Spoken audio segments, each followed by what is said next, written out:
ਇਹ ਹਫ਼ਤਾਵਾਰ ਬਾਈਬਲ ਦਾ ਦਰਸੀ ਵਾਜ਼ Plainfield Christian Science Church Independent ਵੱਲੋਂ ਹੈ, ਜਿਹੜਾ ਨਿਊ ਜਰਜ਼ੀ ਅਮਰੀਕਾ ਵਿੱਚ ਹੈ। ਹੋਰ ਮਾਲੂਮਾਤ ਲਈ ਤੁਸੀਂ ਸਾਡੀ ਵੈਬਸਾਈਟ ਵੇਖੋ www.plainfieldcs.com। ਇਹ ਸਬਕ 4 ਮਈ 2025 ਐਤਵਾਰ ਦੇ ਦਿਨ ਹਫ਼ਤੇ ਦੇ ਅਖੀਰ ਉੱਤੇ ਤੁਹਾਡੇ ਪੜ੍ਹਨ ਲਈ ਤਿਆਰ ਕੀਤਾ ਗਿਆ ਹੈ। ਮਜ਼ਮੂਨ ਹਮੇਸ਼ਾ ਦੀ ਸਜ਼ਾ। ਸੁਨਹਿਰੀ ਮਤਨ ਅਮਸਾਲ। ਜਿਹੜਾ ਆਪਣੇ ਪਾਪਾਂ ਨੂੰ ਲੁਕਾਉਂਦਾ ਹੈ ਕਾਮਯਾਬ ਨਾ ਹੋਵੇਗਾ, ਪਰ ਜਿਹੜਾ ਉਹਨਾਂ ਦਾ ਇਕਰਾਰ ਕਰਕੇ ਉਹਨਾਂ ਨੂੰ ਛੱਡ ਦਿੰਦਾ ਹੈ ਉਹਦੇ ਉੱਤੇ ਰਹਿਮਤ ਹੋਵੇਗੀ। ਜਵਾਬੀ ਪੜ੍ਹਾਈ। ਯਕੂਬ।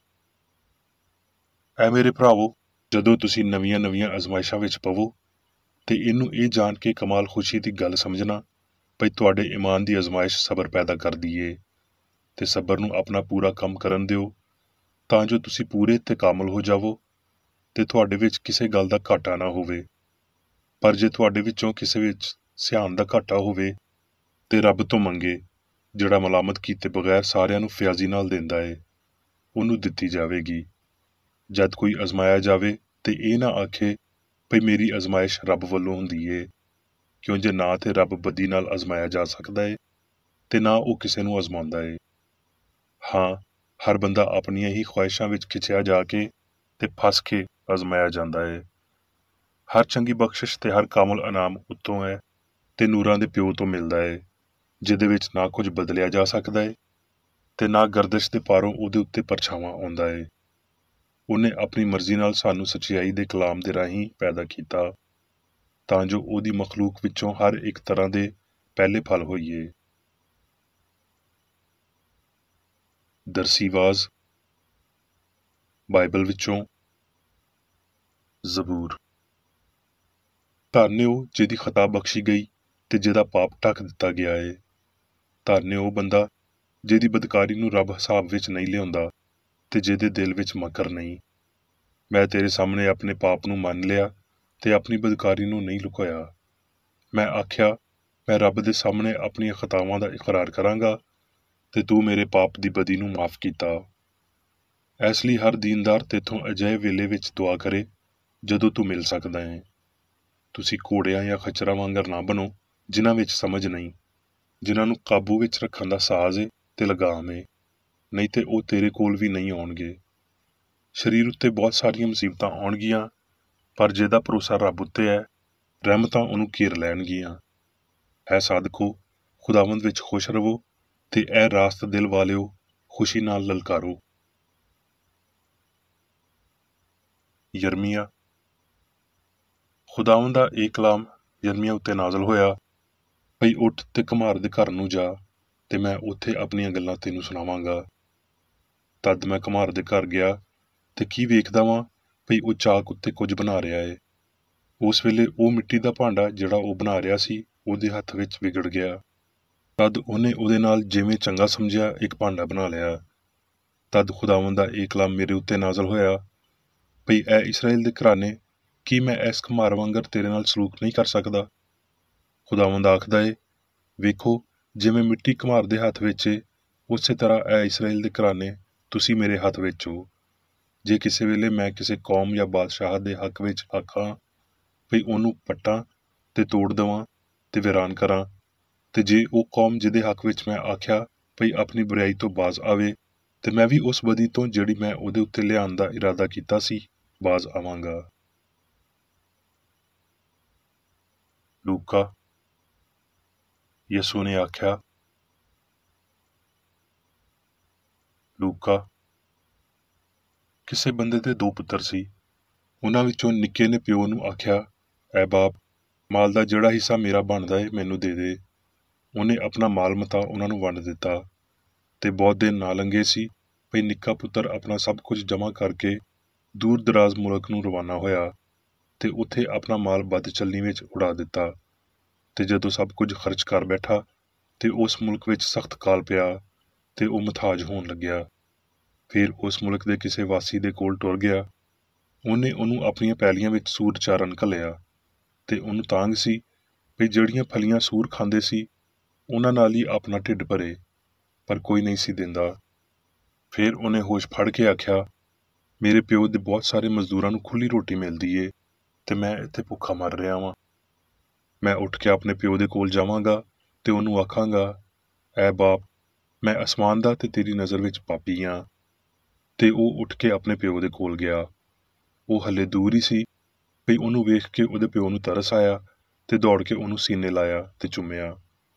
ਪੁੱਤਰ ਨੇ ਉਹਨੂੰ ਆਖਿਆ, ਐ ਬਾਪ, ਮੈਂ ਅਸਮਾਨ ਦਾ ਤੇ ਤੇਰੀ ਨਜ਼ਰ ਵਿੱਚ ਪਾਪੀ ਆਂ। ਹੁਣ ਇਸ ਕਾਬਲ ਨਹੀਂ ਰਿਹਾ ਵੀ ਤੇਰਾ ਪੁੱਤਰ ਰਖਵਾਵਾਂ। ਪਿਓ ਨੇ ਆਪਣੇ ਨੌਕਰਾਂ ਨੂੰ ਆਖਿਆ, ਵਧੀਆ ਤੋਂ ਵਧੀਆ ਕੱਪੜੇ ਛੇਤੀ ਨਾਲ ਕੱਢ ਕੇ ਉਹਨੂੰ ਪਾਓ ਤੇ ਉਹਦੇ ਹੱਥ ਵਿੱਚ ਛਾਪ ਤੇ ਪੈਰਾਂ ਵਿੱਚ ਜੁੱਤੀ ਪਾਓ ਤੇ ਪਲੇ ਹੋਏ ਲੇਲੇ ਨੂੰ ਲਿਆ ਕੇ ਹਲਾਲ ਕਰੋ ਤਾਂ ਜੋ ਅਸੀਂ ਖਾਈਏ ਤੇ ਖੁਸ਼ੀ ਕਰੀਏ। ਕਿਉਂ ਜੇ ਮੇਰਾ ਇਹ ਪੁੱਤਰ ਮੁਰਦਾ ਸੀ ਤੇ ਹੁਣ ਜ਼ਿੰਦਾ ਹੋਇਆ ਹੈ, ਗਵਾਚ ਗਿਆ ਸੀ ਹੁਣ ਮਿਲਿਆ ਏ। ਪਰ ਉਹਦਾ ਵੱਡਾ ਮੁੰਡਾ ਖੇਤਾਂ ਵਿੱਚ ਸੀ। ਜਦ ਉਹ ਆ ਕੇ ਘਰ ਦੇ ਨੇੜੇ ਅਪੜਿਆ ਤੇ ਗਾਨ ਵਜਾਨ ਤੇ ਨੱਚਣ ਟੱਪਣ ਦੀ ਆਵਾਜ਼ ਸੁਣੀ। ਉਹ ਗੁੱਸੇ ਹੋਇਆ ਤੇ ਅੰਦਰ ਜਾਣਾ ਨਹੀਂ ਚਾਹੁੰਦਾ ਸੀ, ਪਰ ਉਹਦਾ ਪਿਓ ਬਾਹਰ ਜਾ ਕੇ ਉਹਨੂੰ ਮਨਾਉਣ ਲੱਗਿਆ। ਉਹਨੇ ਆਪਣੇ ਪਿਓ ਨੂੰ ਜਵਾਬ ਵਿੱਚ ਆਖਿਆ, ਵੇਖ, ਇੰਨੇ ਵਰਿਆਂ ਤੋਂ ਮੈਂ ਤੇਰੀ ਸੇਵਾ ਕਰਦਾ ਵਾਂ ਤੇ ਕਦੀ ਤੇਰੀ ਹੁਕਮਦੂਲੀ ਨਹੀਂ ਕੀਤੀ, ਪਰ ਮੈਨੂੰ ਤੂੰ ਕਦੀ ਬੱਕਰੀ ਦਾ ਇੱਕ ਬੱਚਾ ਵੀ ਨਹੀਂ ਦਿੱਤਾ ਭਈ ਆਪਣੇ ਯਾਰਾਂ ਨਾਲ ਖੁਸ਼ੀ ਮਨਾਵਾਂ। ਉਹਨੇ ਉਹਨੂੰ ਆਖਿਆ, ਪੁੱਤਰ, ਤੂੰ ਤੇ ਹਮੇਸ਼ਾ ਮੇਰੇ ਕੋਲ ਏ ਤੇ ਜੋ ਕੁਝ ਮੇਰਾ ਏ ਉਹ ਤੇਰਾ ਹੀ ਏ। ਯੂਹੰਨਾ। ਉਹਦੇ ਤੋਂ ਸੁਣ ਕੇ ਜਿਹੜਾ ਪੈਗਾਮ ਅਸੀਂ ਤੁਹਾਨੂੰ ਦਿੰਦੇ ਆ ਉਹ ਇਹ ਹੈ ਭਈ ਰੱਬ ਨੂਰ ਏ ਤੇ ਉਹਦੇ ਵਿੱਚ ਜ਼ਰਾ ਵੀ ਹਨੇਰਾ ਨਹੀਂ। ਜੇ ਅਸੀਂ ਆਖੀਏ ਵੀ ਸਾਡੀ ਉਹਦੇ ਨਾਲ ਸ਼ਰਾਕਤ ਏ ਤੇ ਫਿਰ ਹਨੇਰੇ ਵਿੱਚ ਟੁਰੀਏ ਤੇ ਅਸੀਂ ਝੂਠੇ ਆਂ ਤੇ ਹੱਕ ਸੱਚ ਉੱਤੇ ਅਮਲ ਨਹੀਂ ਕਰਦੇ। ਪਰ ਜੇ ਅਸੀਂ ਨੂਰ ਵਿੱਚ ਟੁਰੀਏ ਜਿਵੇਂ ਭਈ ਉਹ ਨੂਰ ਵਿੱਚ ਏ ਤੇ ਸਾਡੀ ਆਪਸ ਵਿੱਚ ਸ਼ਰਾਕਤ ਏ ਤੇ ਉਹਦੇ ਪੁੱਤਰ ਯਿਸੂ ਦਾ ਲਹੂ ਸਾਨੂੰ ਸਾਰੇ ਪਾਪਾਂ ਤੋਂ ਪਾਕ ਕਰਦਾ ਏ। ਜੇ ਅਸੀਂ ਆਖੀਏ ਭਈ ਅਸੀਂ ਬੇਗੁਨਾਹ ਵਾਂ ਤੇ ਆਪਣੇ ਆਪ ਨੂੰ ਧੋਖਾ ਦਿੰਦੇ ਆ ਤੇ ਸਾਡੇ ਵਿੱਚ ਸਚਾਈ ਨਹੀਂ। ਜੇ ਆਪਣੇ ਪਾਪਾਂ ਦਾ ਇਕਰਾਰ ਕਰੀਏ ਤੇ ਉਹ ਸਾਡੇ ਪਾਪਾਂ ਨੂੰ ਮਾਫ ਕਰਨ ਤੇ ਸਾਡੀ ਸਾਰੀ ਨਾਰਾਜ਼ਗੀ ਤੋਂ ਪਾਕ ਕਰਨ ਵਿੱਚ ਸੱਚਾ ਤੇ ਆਦਲ ਏ। ਇਫਸੀਓਂ। ਤੇ ਆਪਣੀ ਸਿਆਣ ਦੀ ਰੂਹਾਨੀ ਹਾਲਤ ਵਿੱਚ ਨਵੇਂ ਬਣਦੇ ਜਾਵੋ ਤੇ ਨਵੀਂ ਇਨਸਾਨੀਅਤ ਨੂੰ ਪਾ ਲਵੋ ਜਿਹੜੀ ਰੱਬ ਦੇ ਮੁਤਾਬਕ ਰਾਸਤਬਾਜ਼ੀ ਤੇ ਪਾਕੀਜ਼ਗੀ ਵਿੱਚ ਪੈਦਾ ਕੀਤੀ ਗਈ ਏ।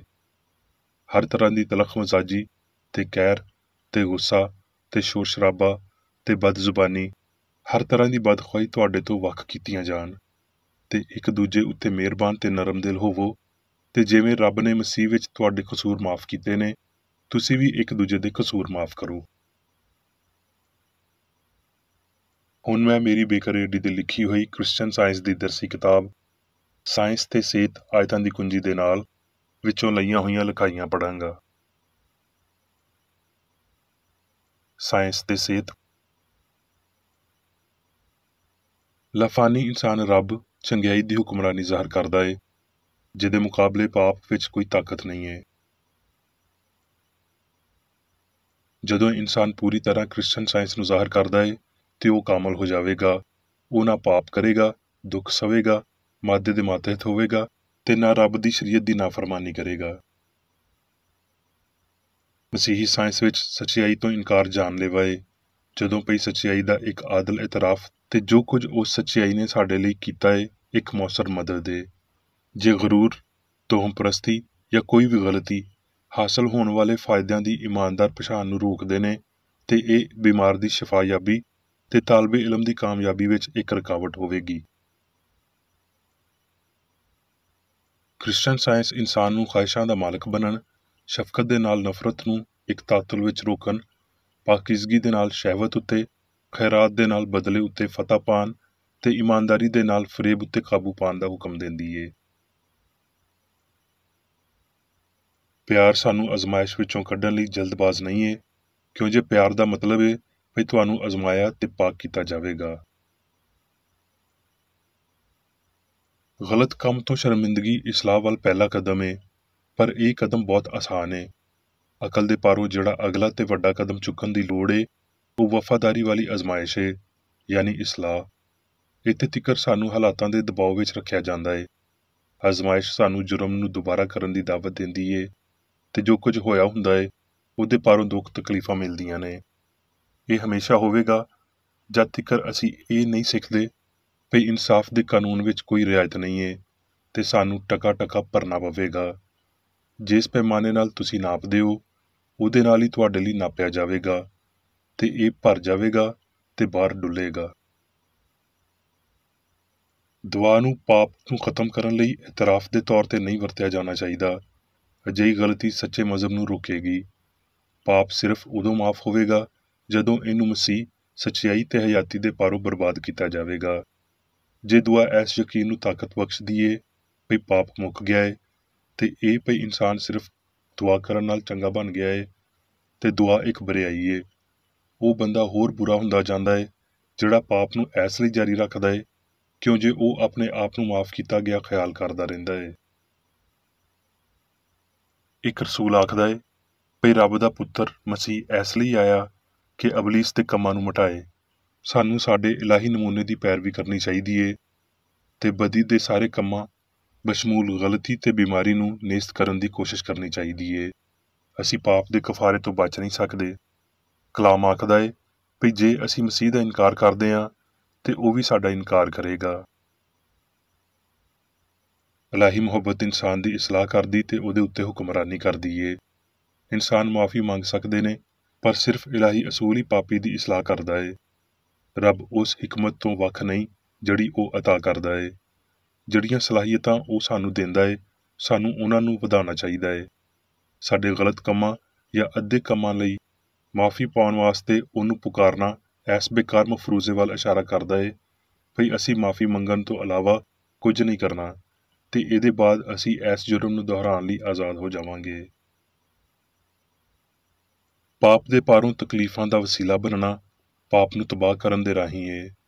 ਪਾਪ ਵਿੱਚ ਮਿਲਣ ਵਾਲੀ ਹਰ ਫਰਜ਼ੀ ਤਸਕੀਨ ਇਹਦੀ ਸਾਵੀਂ ਪੀੜ ਤੋਂ ਬਹੁਤੀ ਆਰਾਸਤਾ ਹੋਵੇਗੀ ਜਦੋਂ ਤੀਕਰ ਪਈ ਮਾਦੀ ਹਯਾਤੀ ਤੇ ਪਾਪ ਉੱਤੇ ਯਕੀਨ ਨੂੰ ਤਬਾਹ ਨਹੀਂ ਕਰ ਦਿੱਤਾ ਜਾਂਦਾ। ਅਸਮਾਨ ਯਾਨੀ ਹਸਤੀ ਦੀ ਹਮਾਂਗੀ ਉੱਤੇ ਅਪੜਨ ਲਈ ਸਾਨੂੰ ਇਲਾਹੀ ਅਸੂਲ ਦੀ ਹਸਤੀ ਨੂੰ ਸਮਝਣਾ ਪਵੇਗਾ। ਹਸਤੀ ਦੀ ਸਾਇੰਸ ਫਹਿਮ ਦੀਆਂ ਗਲਤੀਆਂ ਤੋਂ ਪਰਦਾ ਚੁੱਕਦੀ ਏ ਤੇ ਰੂਹਾਨੀ ਅਦਰਾਕ ਸਾਇੰਸ ਦੀ ਮਦਦ ਨਾਲ ਸੱਚ ਤਿਕਰ ਅਪੜਦਾ ਏ। ਫਿਰ ਗਲਤੀ ਗਾਇਬ ਹੋ ਜਾਂਦੀ ਏ ਜਦ ਅਸੀਂ ਸਾਇੰਸੀ ਦੌਰ ਦੇ ਨੇੜੇ ਅਪੜਦੇ ਹਾਂ ਤੇ ਪਾਪ ਤੇ ਬਿਮਾਰੀ ਗੈਰ ਮੌਸਰ ਤੇ ਗੈਰ ਅਸਲੀ ਵਿਖਾਲੀ ਦੇਣਗੇ ਜਿਹਦੇ ਵਿੱਚ ਫਾਨੀ ਫਹਿਮ ਦਬਾ ਦਿੱਤਾ ਜਾਂਦਾ ਏ ਤੇ ਜੋ ਕੁਝ ਵੀ ਅਸਲੀ ਛਵੀ ਵਰਗਾ ਨਹੀਂ ਉਹ ਗਾਇਬ ਹੋ ਜਾਂਦਾ ਏ।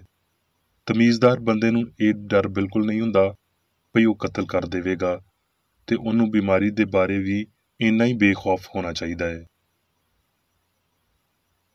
ਅਸੀਂ ਅਖੀਰੀ ਗਲਤੀ ਉੱਤੇ ਸੱਚਾਈ, ਮੌਤ ਉੱਤੇ ਹਯਾਤੀ ਤੇ ਬੁਰਾਈ ਉੱਤੇ ਚੰਗਿਆਈ ਦੀ ਬਰਤਰੀ ਦੇ ਹਰ ਪਾਸੇ ਵਿੱਚ ਆਪਣੇ ਆਪ ਨੂੰ ਫਾਇਦਾ ਦੇਣ ਲਈ ਉੱਠ ਕੇ ਖਲੋ ਸਕਦੇ ਹਾਂ ਤੇ ਹੋਵਾਂਗੇ ਵੀ ਤੇ ਇਹ ਤਰੱਕੀ ਉਸ ਵੇਲੇ ਤੀਕਰ ਜਾਰੀ ਰਹੇਗੀ ਜਦੋਂ ਤੀਕਰ ਅਸੀਂ ਮਸੀਹ ਦੇ ਖਿਆਲ ਦੀ ਕੁਲੀਅਤ ਤੀਕਰ ਨਹੀਂ ਅਪੜਦੇ ਤੇ ਫਿਰ ਹੋਰ ਇਹ ਡਰ ਨਹੀਂ ਰਹਿੰਦਾ ਵੀ ਅਸੀਂ ਬਿਮਾਰ ਹੋ ਜਾਵਾਂਗੇ ਜਾਂ ਮਰ ਜਾਵਾਂਗੇ।